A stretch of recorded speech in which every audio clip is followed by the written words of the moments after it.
Засгийн газрын хэрэгжүүлэгч агентлаг гэр бүл хүүхэд залуучуудын хөгжлийн газар үзүүлж байна.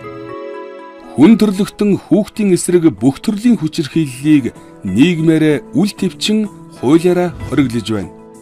Хүүхдийн эрхийн тухай болон хүүхэд хамгааллын тухай хуулиудад дараах заалтууд орсноор Монгол улс хүүхдийн эсрэг бүх төрлийн хүчирхийллийг хориглож чадсан дэлхийн 49 дахь орн боллоо. Хүүхдийг хүмүүжүүлэх алдаатай зан авирын засахтаан бие махбодын болон доромжлон гутаасан бүх төрлийн шийтгэлийн арга хэрэглэхийг хориглоно.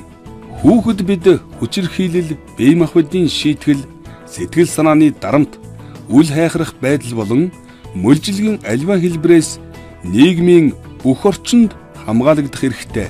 Эцэг эх, багш, насанд хүрэхстэй.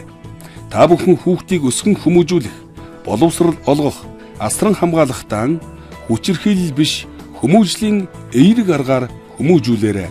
Аливаа асуудлыг хүүхдтэй ярилцах, шийдвэрлэх, хүүхэд хэрхэн бодож сэтгэдэг, юу мэдэрдгийг ойлгох, элэгсэг дотн сэтгэлээр хүүхдтэй харилцах, хүүхдэд аливааг ойлгуулах, хүүхдэд ирээдүйн зорилгоо тодорхойлоход нь туслах.